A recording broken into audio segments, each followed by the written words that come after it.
Hello friends, welcome back to my channel. My name is Vinay, and as you know that we're gonna start with knowing the Pioneer DJM 900 Nexus 2 in details. So let's start.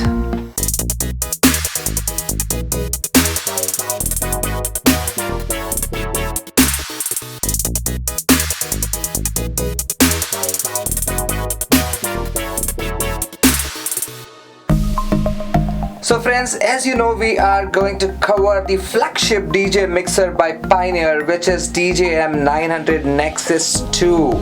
Well, a DJ mixer is a type of mixing console used by disc jockeys to control and manipulate audio signal and the sources, which are typically turntables, CDJs or DJ software on a laptop.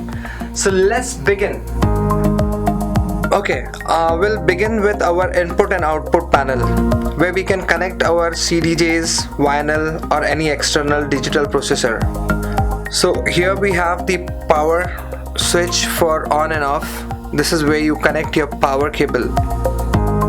Moving ahead to return and send connectors. This is the section where we can connect our external digital processors. Most commonly used RMX 1000, which is an external effector. These are the quarter-inch female connectors where we can insert quarter-inch jack, male. So if we see carefully, the panel is divided into two parts. The upper part is input section and the below part is output section. There are two output, one is master 1 and the second one is master 2. So if you see, master 1 is balanced output and the master 2 is unbalanced. A lot of people have a question about what is difference between balanced and unbalanced connection.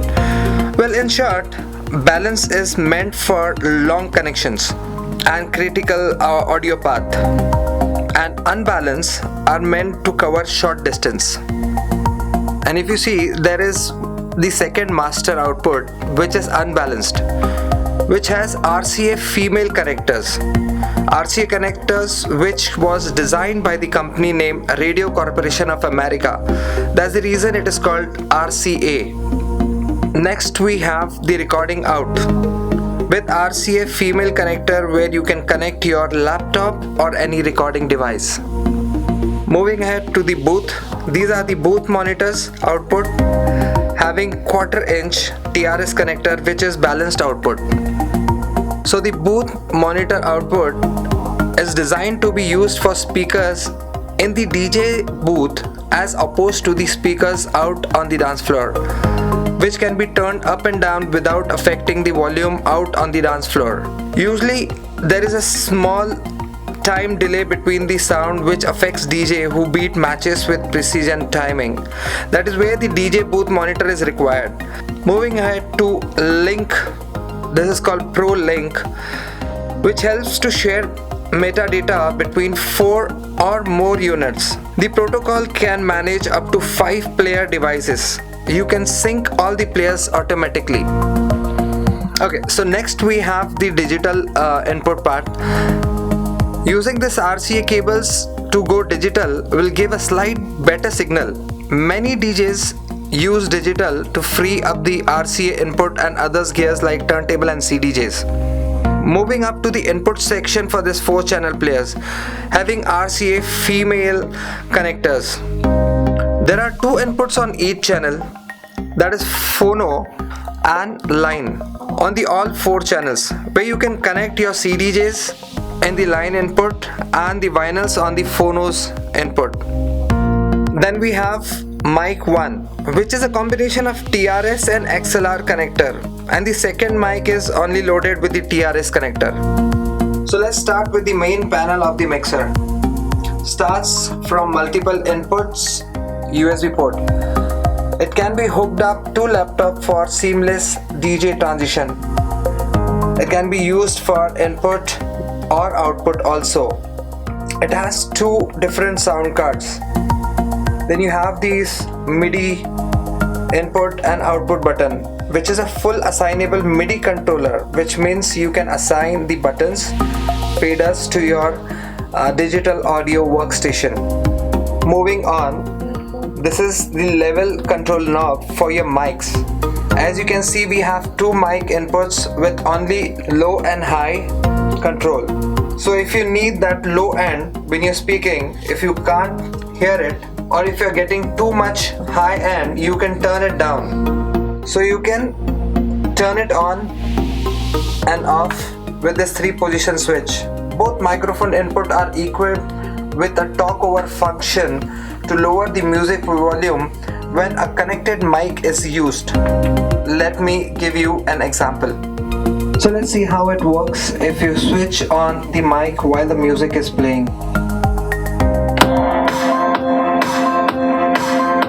When you use it or you want to say something through your microphone, you may need to lower down your music for the people to hear you. So this talk over function makes it easy. Let me show you. The moment I speak something, the microphone with the talk over function on, my music volume is lowered as the microphone is used.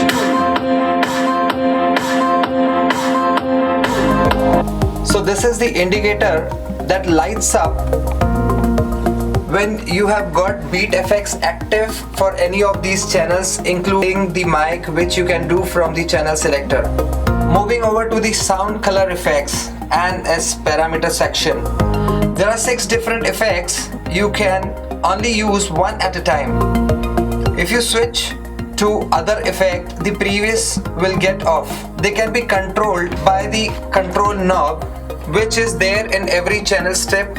So they can be controlled by the color knobs, which is present in every channel strip. The parameter knob controls the effect in additional to wet and dry combo kind for each channel.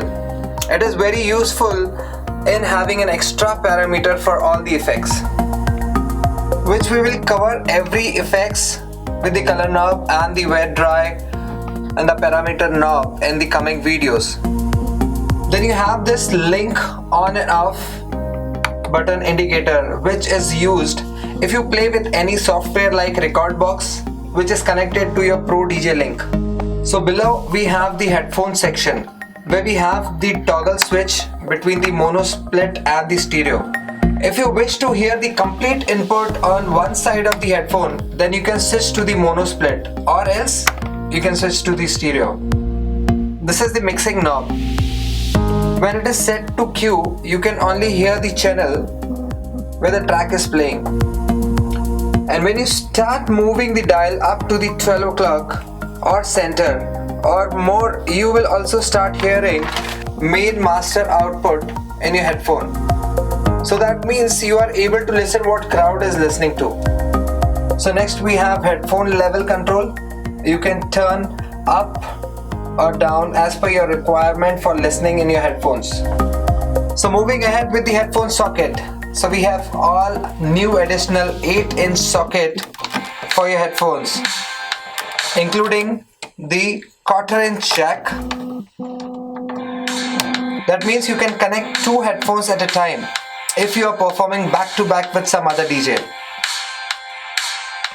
So jumping over to the main section of the mixer, where we have 4 channel strips. Starting from the selector switch, which we can enable to select different music sources. If we have connected a laptop on the A USB port, then we need to select A on the switch, and if you want to select the CDJ, which is connected in the line, so you can switch it to the line. Please remember, you can connect 6 different inputs of sound source in one channel, but you will be able to play only one source at a time. So below is your trim pot, where you can set your volume and loudness as required. Then you have this 3-band equalizer, which is highs, mids and lows, which helps you to cut the frequency when you mix with some other track. I will cover this concept of EQing in depth in coming videos. You can see at the left hand side of low, mid and highs, there is an LED strip that will show us how high the signal is coming into the mixer. So if we are mixing a track through other channel without moving the fader up, this LED strip can help us to know that the output level is ranging the same level with compared to the other channel. Pay attention to your levels. And there is an clip indicator above the LED strip.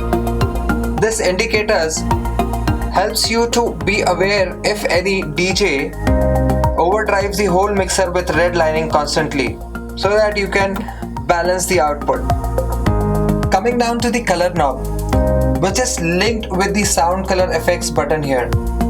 So this section will be covered in depth in the coming chapter named as Transitions and Effects. Then we have this Q button and the beat effects indicator, which we have covered before in this video. So moving on to the fader, which is used most by the DJs while mixing the tracks. And this is the assignable toggle switch for crossfader. If you see closely to the crossfader, you can see A on its left side and B to its right side. This toggle switch helps you to assign which channel you need to be active with crossfader. Heading over to master channel strip. Starting with the master level, where you can set the master volume for your PA system or crossover. So below we have the LED master level meter for your master output. So your channel meter level is post fader. That's gonna show the signal, so how much you are turning up your fader. If you see, it is a color coded with green, which is good. Then it is yellow, and then it is red, which is bad. So if your sounds too much, it's gonna blow your sound system. So below we have the balance pot, so that we can set the complete sound for the master volume to the left speaker alternatively if you want to. We can set it to the center, which is ideal position for the sound to be equal coming from both the speaker, or we can set to the right. Following with your booth monitor knob. As you know, you have two type of output from the mixer. One which is your master output, and second is your booth output, which is having your own PA system in your DJ booth, which is for monitoring purpose when you start mixing with the other track. Below you have the EQ curve. So it has two positions, that is isolator and EQ. So when isolator is selected, that means it isolates when we turn down the equalizer.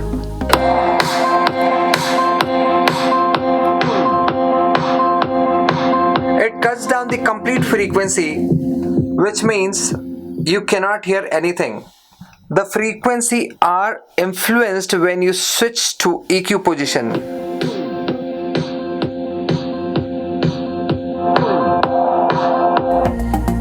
Then you have the crossfader, which is a three-way toggle switch. So the first is steep curve, which means when you pull up the fader half the way, won't give you much effect, then pulling the rest half might give you the output. The second is the middle curve, which gradually increases the output.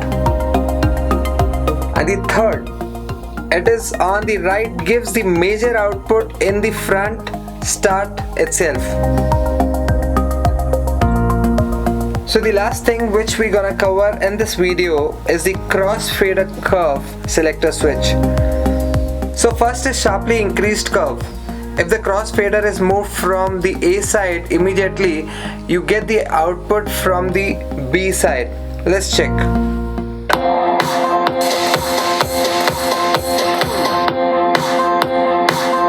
So first is sharply increased curve. If the crossfader is moved from A side, immediately you get the output from the B side. So let's check the second curve.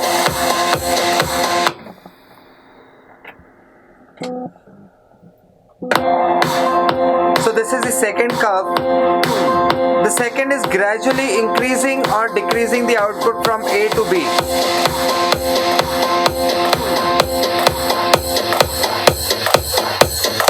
Second is gradually increasing or decreasing the output from A to B. And the third one is almost similar with a very minor difference.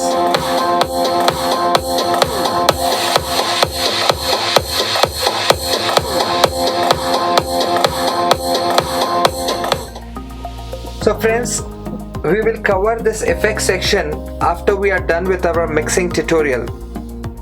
So friends, I hope the information about the Pioneer DJM 900 Nexus 2 was very informative. So in case if you like the video, don't forget to subscribe and click the notification bell icon. So stay tuned and keep learning. Goodbye.